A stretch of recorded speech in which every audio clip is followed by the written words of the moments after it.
Mas aqui, Ronaldo, na obesidade, a MEV, mudança de estilo de vida, ela com tanta medicação nova e do jeito que a gente consegue no consultório abordar dificilmente, né? Porque são muitos problemas às vezes que a gente tem que falar. Tem espaço ainda para o tratamento da obesidade ainda? Com tanta medicação, a gente ainda vai gastar tempo no consultório falando sobre mudança de estilo de vida mesmo ou não? Super tem espaço e, assim como o Lapa falou, ela tem que começar no sobrepeso. Por quê? O cara com sobrepeso já tem um risco de 20 a 40% maior de fazer evento cardiovascular, morte, AVC e infarto. E esse risco pode chegar a 80% maior na pessoa que já entra no critério de obesidade. Quando a gente fala de mudança do estilo de vida para obesidade, a gente tem dois objetivos diferentes. Um é a restrição calórica, aquilo que é necessário para você ter menos ingesta e com menos ingestão você conseguir fazer um balanço hídrico negativo de caloria e perder peso. Em paralelo, você também tem que mudar o padrão de alimento consumido. Quando a gente muda esse padrão alimentar, a gente consegue frear um pouquinho a atividade inflamatória e isso tem N benefícios cardiovasculares. Há muitos tipos de dieta e cada uma vai puxar a sardinha para si. Na cardiologia, o conceito principal é, primeiro, vamos evitar os alimentos ultraprocessados e vamos preferir o alimento in natura. Então, suco de caixinha ultraprocessado, não vale a pena. Suco da fruta, ok. Fruta, é o ideal. Né? Você consumir a fruta diretamente. Esse eu acho que é um exemplo clássico. Da mesma forma que a salada, né? Então, se eu monto uma salada com verduras e legumes crus, eu estou tendo um benefício maior do que fazer eles cozidos e muito maior do que se fizer grelhado com molho, maionese, aí não dá, né? Então, esse é um objetivo. E as dietas mais famosas na cardiologia são a dieta DASH e a dieta do Mediterrâneo. Elas não são iguais, mas elas têm conceitos muito parecidos. Quando eu falo de dieta DASH, eu estou falando de uma dieta que foi desenvolvida inicialmente para ser antipertensiva. Perfeito. Então, o ponto central dela é a redução do sódio. Como os alimentos com menos sódio tendem a ser mais naturais e menos calóricos, ela acaba funcionando. Mas, ainda assim, ressalto, você precisa estimar a quantidade de caloria para não cair no erro de estar comendo só saudável, mas não perder peso. Perfeito. A gente tem dois objetivos. A dieta do Mediterrâneo, ela foi feita com o objetivo mais de ser anti-inflamatória. Então, na dieta do Mediterrâneo, é dada uma ênfase aos nuts, né? Aos óleos de origem vegetal, ao peixe branco marinho de origem mediterrânea, que tem o ômega 3 marinho, porque esses alimentos teriam uma atividade que ajudaria a reduzir o risco de doença e tem ensaio clínico provando isso, não só do ponto de vista cardiovascular, mas outros benefícios como cognição. Qual é o cuidado que a gente tem que ter e por isso a orientação, o ideal é que seja sob prescrição nutricional. Principalmente azeite e nuts pode ter muita caloria. Perfeito. Então é saudável, mas a quantidade ela tem que ser controlada, porque a gente tem que ser saudável, mas dar saciedade, ser gostosa. Não é fácil essa combinação. E ainda fechar o balanço negativo. Ainda fechar o balanço. Uma coisa que eu brinco muito lá, duas dicas fundamentais para nós, inclusive. Primeiro, nunca tenha uma DR com fome. Tá? Para ter uma DR, você tem que estar alimentado. Com fome, a gente fica de mau humor. Então, não adianta passar uma dieta que deixa a pessoa com fome, que ela vai ficar irritada. Você tem que saber distribuir. Muitas pessoas também que acabam fazendo dietas restritivas, que acabam também evoluindo com sarcopenia. Então, dieta é uma coisa muito séria. Então, não é um negócio pra gente ficar seguindo o que saiu numa revista, né? Só porque saiu hoje numa revista científica de uma dieta, a gente tem diversos viés científicos. É muito difícil a gente ter realmente um estudo com um N robusto ou algo muito concreto para a gente poder indicar realmente que só aquela dieta vai funcionar bem.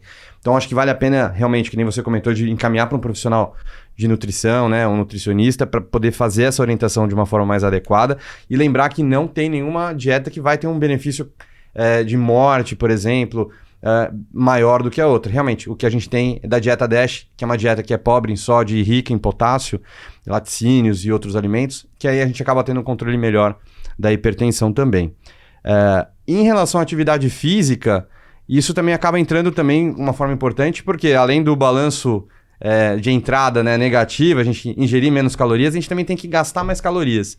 E existe alguma atividade física que valeria mais a pena a gente poder recomendar para o nosso paciente? Porque a gente chega e fala assim, vai, faz academia, vai e faz atividade física. tem alguma orientação que a gente consiga, obviamente que sem querer substituir o educador físico, né? Mas que a gente possa dar uma orientação para o nosso paciente, porque é muito vago a gente falar, então vai lá, faz uma atividade física, faz uma caminhada aí 5 vezes na semana, 30 minutos, bateu a meta que a gente já tem preconizada aí de 150 minutos aí de atividade física na semana. Como que a gente orienta isso de uma forma melhor? Agora eu lembrei. As 2 dicas são: nunca tenha uma DR com fome. Segunda dica de relacionamento: transforme aquele programa de casal sair para jantar, transforme em sair para correr. Então, em vez do programa de casal ser sempre comer coisas gostosas, não. Passa a fazer atividade física junto. E aquilo pode ser um programa que os dois acabem gostando. Isso, sem dúvida, é muito bom. A atividade física ela tem um aspecto importante, mas na pessoa que já está com obesidade, ela tem que ter um cuidado. Essas pessoas, às vezes, na empolgação, naquele que estou começando, eles vão lá e começam a correr, que é a coisa mais fácil para fazer, e vai para a rua. E dependendo do peso, isso pode sobrecarregar as articulações, principalmente se a musculatura não estiver desenvolvida. Uhum. Então, apesar do exercício aeróbico ele ter um impacto em balanço energético muito maior, a gente precisa equilibrar. Então, ele precisa ter exercícios de alongamento e ele precisa ter exercício de reforço muscular. O reforço muscular é extremamente importante, principalmente se a pessoa fizer uso do tratamento farmacológico ou cirúrgico. Esses pacientes muitas vezes emagrecem de modo acentuado e você pode ter até uma sarcopenia. Uhum. A gente hoje tem como medir a distribuição de gordura e massa magra. A gente pode fazer isso, por exemplo, por densitometria, que é o DEXA, pode fazer por uma bioimpedância, que está super em moda, mas é muito importante isso. Vou fazer atividade física? O ideal é você mesclar o reforço muscular, você precisa disso para estabilizar a articulação, principalmente em membro inferior, mais uma atividade aeróbica.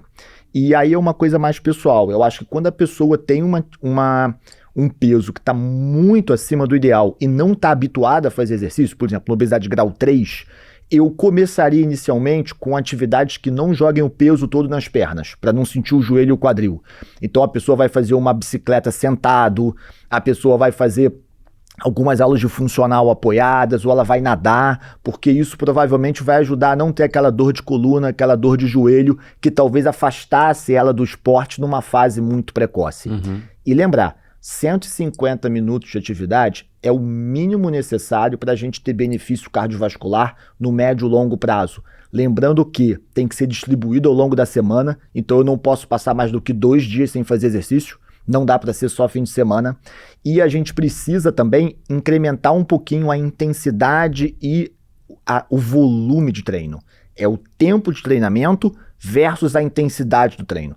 Esse volume é super importante para atingir o objetivo do balanço energético negativo. Senão a gente não consegue. Perfeito.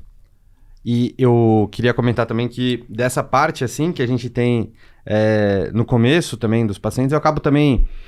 muitos pacientes vêm tirar dúvida, né? E aí eu queria saber da opinião de vocês em relação se existe realmente na parte aeróbica, se tem algum benefício, por exemplo... esse paciente que a gente vai começar com uma atividade mais leve, orientar esse paciente em correr, por exemplo, numa zona 2, numa zona de baixa frequência cardíaca, algo em torno de 60%, 70%, ou se um treino HIIT a gente vai ter um benefício maior. Obviamente que tirando essa parte que a gente tem de lesões musculares associadas, claro, né? Não vamos botar um cara de 180 quilos para fazer um crossfit amanhã já, que com certeza não vai dar certo. Mas existe também em relação a isso algum benefício, algum que se sobressai mais em termos de gasto energético, que você comentou que o aeróbico é melhor, mas dentro dos aeróbicos, assim, tem alguma coisa que você gosta de recomendar mais, tirando essa parte do dano muscular e de articulação?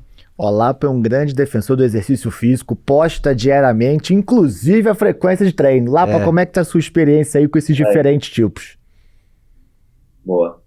Pessoal, acho que aqui tem vários pontos relevantes, que é o seguinte. Primeiro, né, a base do tratamento da obesidade, como vocês falaram muito bem já, é isso, né?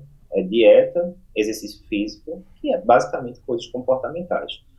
O que é que a gente aprende sobre isso na faculdade de medicina? Não sei vocês, mas eu aprendi praticamente nada. Tem uma frase da Ana Cláudia Quintana que eu gosto muito, que é o seguinte: na faculdade de medicina você não aprende nada sobre morte, nem sobre vida, você aprende sobre doença.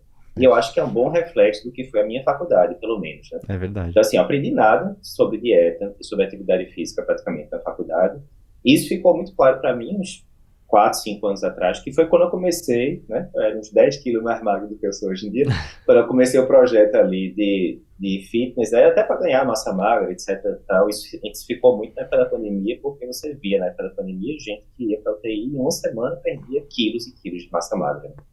Na hora que eu comecei a ver o que é que eu precisava fazer para mim mesmo, é que eu vi que eu não sabia praticamente nada sobre dieta e atividade física. E aí já tem uns 4, 5 anos aí que eu estou estudando bastante sobre o tema. Então, pontos relevantes, né? Primeiro sobre dieta. Zé já comentou, né? Tem vários tipos de dieta e isso confunde bastante quando você vai ver o pessoal especialista em obesidade, o pessoal fica louco, porque toda hora tem alguma influência inventando uma dieta nova, dieta da sopa, dieta do chuchu, dieta disso, daquilo. E o problema é que essas dietas funcionam no curto prazo. Qualquer coisa que você restrinja muito caloria, você vai perder peso. Não tem muito mistério, é físico, né? Você está ingerindo menos do que... você está gastando mais do que está ingerindo, etc. Você vai perder peso. Qual é o problema? Primeiro, você pode perder peso de uma forma que não é saudável. É só a gente ver. Perder peso é sempre saudável? Não. Se você pegar, por exemplo, um paciente com câncer caquético, ele vai perder peso rapidamente, mas vai perder massa gorda com massa magra, não é o que a gente quer, né? A gente quer que o paciente perca massa gorda e mantenha massa magra, ou que perca o mínimo possível. Primeiro ponto, né? Bem importante. Segunda coisa, essas dietas geralmente elas não são sustentáveis a longo prazo, né? Você pensar, dieta da sopa, vou comer só sopa, etc, etc. Ok, você vai aguentar ali durante algumas semanas, vai perder 2, 3, 5 quilos, vai ficar feliz, mas depois você vai voltar para o comportamento anterior, vai ganhar aquele peso e vai ficar aquele efeito sanfona clássico, né? Então, como tudo que importa na vida, a gente tem que pensar em estratégias de longo prazo. Se você está fazendo alguma coisa que você não vai conseguir manter por 6 meses, 1 ano, 2 anos, não vai adiantar muita coisa, né? Você tem que pensar tanto em atividade física quanto em dieta, coisas que você vai levar no longo prazo, porque é um projeto de longo prazo. Não adianta você perder 5, 10 quilos em 2024 e ganhar tudo em 25, 26. Não adianta, né? Então, em relação à dieta, vocês falaram muito bem, tem essas evidências de dieta DASH e dieta mediterrânea serem favoráveis. A gente tem que lembrar, contudo, que as evidências que a gente tem para a dieta, de estudos científicos de forma geral, elas são bem menos robustas do que a gente tem com medicações. Por quê? Pela própria dificuldade. Você randomizar um paciente para usar uma medicação num grupo e placebo no outro, é muito simples. Digamos, o paciente tem que tomar um comprimido por dia. É fácil você checar que o paciente está tomando aquele comprimido. Para o paciente tomar aquele comprimido, ele vai gastar 5 segundos, né, para botar água e tomar o comprimido. Para a dieta é muito mais complexo, porque dieta é o dia inteiro. Você está, cada 2, 3 horas você está comendo. Nem sempre os pesquisadores conseguem fornecer a dieta para o paciente. Geralmente ele vai ser orientado do que é que ele deveria estar comendo e por aí.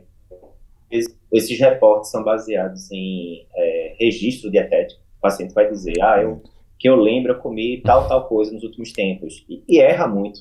É só você ver aí. Outro dia desse eu estava fazendo um questionário, quanto de carne vermelha você come por semana? Quando eu fui medir mesmo depois de uma semana, acho que era 3 vezes mais do que eu estava lembrando, né, na memória. Então, em relação à dieta, tem todos os grandes nortes aí que a gente tem que pensar, é isso que você já falou. Tem que ser uma dieta que seja saudável para o corpo, e aí um ótimo exemplo é, pense se sua bisavó não ia ver aquilo como comida, provavelmente não é bom você estar ingerindo. Então, sua bisavó comia fruta normal, comia carne, peixe, frango, arroz, tudo isso. Mas se você começa a colocar sorvete, provavelmente sua bisavó não viu quando era jovem, e por aí vai, né? Então, primeira dica, relevante. Segunda dica, tem que ser alguma coisa que você acha palatável para você aguentar ali no longo prazo. Mas, obviamente, o nutricionista pensa nisso, mas eu acho que é inadmissível que o médico não tenha conhecimento nenhum de dizer se é um medicamento, se é um alimento é ultraprocessado, se é processado, se é natural, quais o core ali da dieta do paciente, saber orientar o que é que faz bem, o que é que faz mal, etc. Então, acho que dieta, um resumo breve seria esse.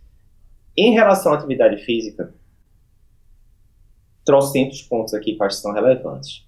Primeiro, qual a melhor atividade? Não tem muita dúvida que o paciente deveria estar combinando atividade aeróbica com atividade resistida, tipo musculação, né? Os consensos todos dizem isso. Tem um consenso, inclusive, que a gente deve cobrir também, Zé, aqui depois, saiu no finalzinho do ano passado da American Heart, que fala claramente benefícios da musculação, né, na saúde cardiovascular. Na hora que você combina exercício resistido, que a musculação talvez seja o mais conhecido, com exercício aeróbico, corrida, nadar, pedalar, os benefícios são muito melhores. Primeiro ponto. Então, o paciente deveria estar combinando isso. Segundo ponto, é errado o paciente pensar que a correr, pedalar, nadar, e que ele vai perder 10, 20 quilos por causa disso. Não é o esperado. O que vai fazer o paciente perder peso mais rápido é a dieta. O exercício talvez tenha impacto ali de 1, 2, 3 quilos, etc. Mas ele vai ser crucial para manter a perda de peso. Então, mas o paciente tem que ir com a expectativa correta. Dito isso, qual o melhor exercício aeróbico? O que eu sempre falo o melhor exercício vai ser que o paciente vai ficar fazendo todo dia, ou Vai ter a melhor adesão. É simples assim. Porque, por exemplo, eu acho um saco nadar. Porque, para mim, eu fico naquela atividade que eu acho, já tentei várias vezes, mas eu acho super moroso, não consigo escutar um podcast ali enquanto estou nadando, tal.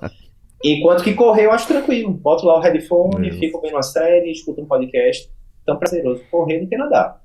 Aí você vai chegar para o paciente e vai falar, não, mas sendo obeso, a natação teria vantagens em relação, como o Ronaldo muito bem falou, né, que tem as vantagens em relação a não sobrecarregar tanto o joelho, etc. Mas se a pessoa acha um saco nadar, ela não vai conseguir nadar no longo prazo. Ela gosta de correr, não vamos correr não, vamos começar andando, né, porque tem a questão realmente da sobrecarga e articulação e tal, mas a gente tem que focar muito, e aí a questão, assim, individualizada.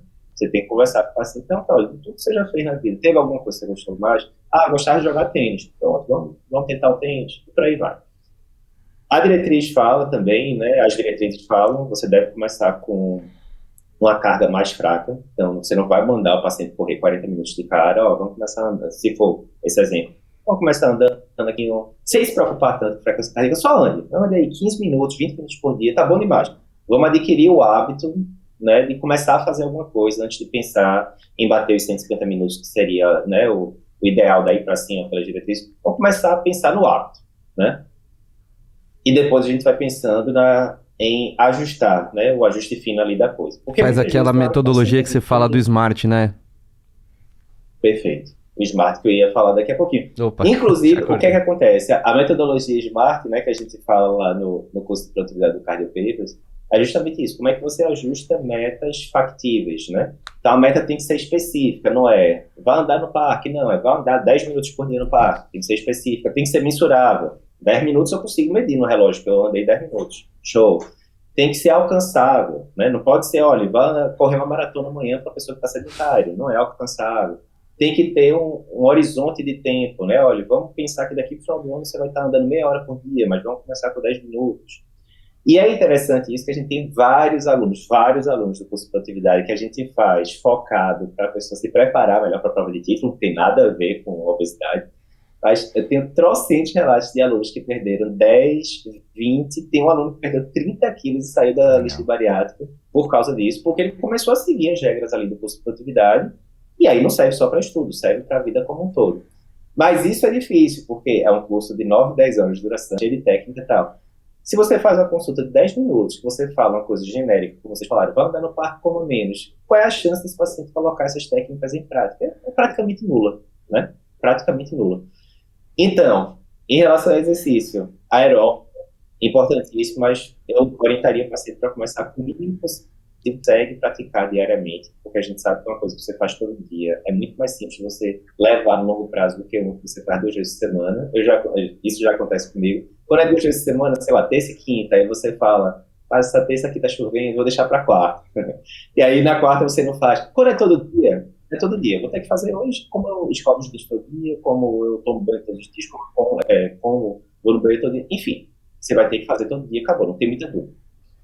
Aeróbico, eu acho que é bem importantíssimo. E do resistido, eu acho que é bem importante, porque também, mais uma vez, eu acho que o cardiologista foi treinado a pensar nos 150 minutos por semana, ele pensa muito na parte aeróbica, mas muitas vezes ele esquece da parte da musculação. E, mais uma vez, na hora que o paciente vai perder peso, inexoravelmente ele vai perder alguma coisa de massa magra.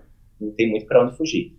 Mas você quer minimizar ao máximo isso. Por isso que se o paciente chega e fala, Ronaldo, Zé, eu perdi aqui 10 quilos da última consulta para cá, nesses últimos 3 meses. Ótimo, mas seria importante você saber, esses 10 quilos foi o quê? Foi 9 quilos de massa gorda, 1 quilo de massa magra? Foi 5 quilos de um, 5 quilos do outro? Os significados são muito diferentes, concorda?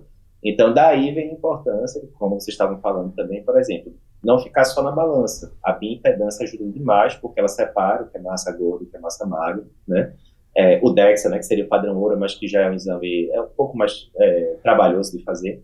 Então, mais uma vez, eu acho que não tem como o cardiologista, o clínico geral, não endocrinologista, não tem como ele não ir ganhando conhecimento sobre atividade física, dieta, composição corporal, porque, mais uma vez, não é uma coisa que você vai ver uma vez por ano, você vai ver todo santo dia no consultório.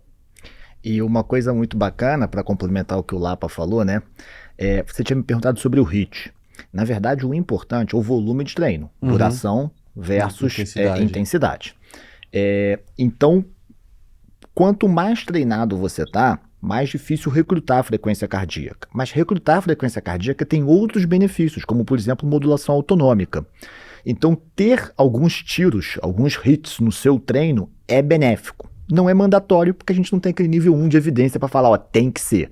Mas é interessante. Corredores de 100 metros são magros e saudáveis, corredores de maratona são magros e saudáveis. Então, é algo que a gente tem que ter. E teve uma publicação recente muito legal, mostrando que para engajar idosos no exercício, a interação social, ele botou uma meta, ele falou para a família que fez aquilo, e a família falou, cara, foi muito legal. Então esse hábito do Instagram de postei o exercício, alguém te fala, cara, foi muito bom, amanhã vamos fazer mais, baixa esse pace, isso engaja mais do que retribuição financeira, para você ver que impressionante que isso é.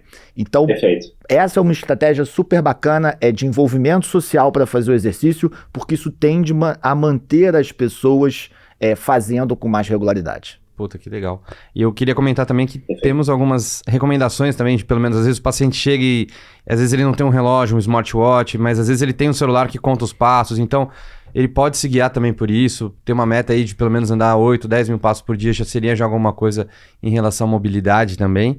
E eu ia comentar mais um outro ponto, que agora me fugiu, mas era dessa parte de atividade. Ah, lembrei. Que a gente já comentou isso em algum momento, eu acho que com o Lapa, em algum outro podcast, que também a gente tem... às vezes tem aquele paciente que já chega com aquela objeção, né? Putz, mas eu não consigo, eu não tenho horário durante a semana, eu não consigo fazer todo dia como o Lapa, mas eu consigo fazer alguma coisa no final de semana, né? Que é o Weekend Warrior, né? O guerreiro do final de semana, né? Que aí acaba... E mesmo assim a gente... É uma forma de a gente conseguir... A gente tem evidências que mesmo o guerreiro de final de semana consegue ter algum benefício cardiovascular do que o cara que é totalmente sedentário. Então, pra gente confortar aquele paciente que pelo menos isso é melhor do que nada e qualquer coisa é melhor do que nada. Então, começa assim, daqui a pouco ele começa a ganhar gosto pela atividade física, começa a virar um hobby, uma atividade que ele chama a companheira, chama o companheiro, enfim, e isso acaba envolvendo mais pessoas também. E às vezes, mesmo esse cara que tem essa objeção, que ele só consegue no final de semana, trabalha esse cara nisso, começa a incentivar pelo menos o final de semana e depois a gente começa a tentar incluir isso sendo uma atividade prazerosa ao longo dos outros dias na semana. Vai aos pouquinhos aí, faz uma metodologia SMART, vai aos pouquinhos ganhando espaço na rotina dele com uma meta atingível. Acho que era isso. E uma coisa legal... Eu acho que o ponto importante, Zé... Desculpa, mano. Não, e uma coisa legal falar, é que se... E uma coisa legal é que se você tem um colega que não acompanha o Cardio Papers e não está atualizado, ele pode inclusive achar que o hipertenso não pode fazer musculação. Esse era um mito dentro da cardiologia. Se você entra numa clínica de reabilitação cardíaca, infartado, ciência cardíaca, os caras fazem musculação, força e aeróbico. Então não deixa de se manter atualizado, porque isso é muito importante para a gente combater esses mitos e lendas aí da medicina. Perfeito. Eu acho que, já que o Ronaldo fez esse gancho, lembrando que a gente tem um podcast falando, né, sobre esse tema da diretriz nova de musculação e saúde cardiovascular. Só você colocar no Spotify, no YouTube aí, Cardio Papers, musculação, saúde cardiovascular. Vai aparecer lá. Tem vários dados interessantes, inclusive esse que o Ronaldo falou, para paciente hipertenso, ajuda muito, diabético, pós-infarto, todos esses cenários com poucas restrições ali, né, em relação à musculação. Acho que esse é o primeiro ponto. Segundo ponto, que o Zé estava falando aí em relação ao smartwatch e tal, né? A gente tem visto essa das vantagens dos wearables. Eles aumentam muito a consciência da pessoa e metrifica, aquela velha história que o pessoal fala de gestão. O que você não metrifica é difícil você melhorar, né? Então, tem smartwatches caríssimos, tem, mas esse aqui mesmo que eu estou usando, se eu não me engano, comprei por R$100, literalmente, no Mercado Livre, e ainda dura umas 3 semanas a bateria dele. Então, em mede passo, faz as coisas todas. Então, hoje em dia você tem smartwatches muito baratos e que na hora que ele metrifica, né, por exemplo, o paciente está andando 5 mil passos por dia, você tem como ver a média ali do último mês, do último ano e tal. Na hora que o médico, e aí por isso que é importante o médico saber sobre mudança de estilo de vida, etc. Na hora que o médico checa isso e fala para o paciente, olha, você está com 5 mil passos por dia. A gente descobriu no outro congresso do American College, né, que ele falava, você aumentar 700 passos por dia, 1.000 passos por dia apenas, isso já está associado com redução de risco cardiovascular. Então, a gente falou isso quando a gente cobriu, Zé, a diretriz de diabetes que saiu no europeu ano passado. Ah, boa. Uma das coisas que ele fala muito na diretriz de diabetes é every step counts, né? Cada passo a mais conta. Então, às vezes, o paciente não vai chegar nos 150 minutos por semana. Eu acho que a maioria não vai chegar, sinceramente. Mas, se ele estava fazendo 5 mil passos por dia e você conseguiu convencê-lo a aumentar para 7 mil, 8 mil passos, Eduardo, não chegou nos 10 mil. Veja, de onde é que surgiu a história dos 10 mil passos por dia? Isso aí foi uma propaganda que aconteceu no Japão, na década de 60. Foi algum marqueteiro que botou 10 mil ali na jogada e tal. Não é um número escrito na pedra. Então, se o paciente estava andando 5 mil passos por dia e agora está andando 7 mil, 8 mil, ótimo, se parabenize como médico também, porque você diminuiu o risco cardiovascular desse paciente, pelo que todas as evidências mostram, né? Então, acho que é muito importante isso, a gente saber adaptar a estratégia para o paciente. Tem paciente que, como eu, sou muito analítico, vai querer bater as metas todas e aquela coisa toda, show, você pode pegar mais pesado com esse paciente. E vai ter paciente que é mais refratário às medidas e, às vezes, só o fato de ele ter perdido 3 quilos e aumentar de 5 mil passos por dia para 6 mil passos por dia já é motivo de você comemorar para ele, porque esse reforço positivo vai poder ajudá-lo a subir para 8 mil passos, perder mais 2 quilos e assim por diante. Então, acho que é bem importante isso. Maravilha. Acho que a gente acabou englobando bem essa parte de mudança de estilo de vida e, sem dúvida, isso aí acho que é o pilar que a gente deveria aprender na faculdade, né? Porque a gente acaba não aprendendo sobre promoção de saúde e apenas realmente tratar sobre doença.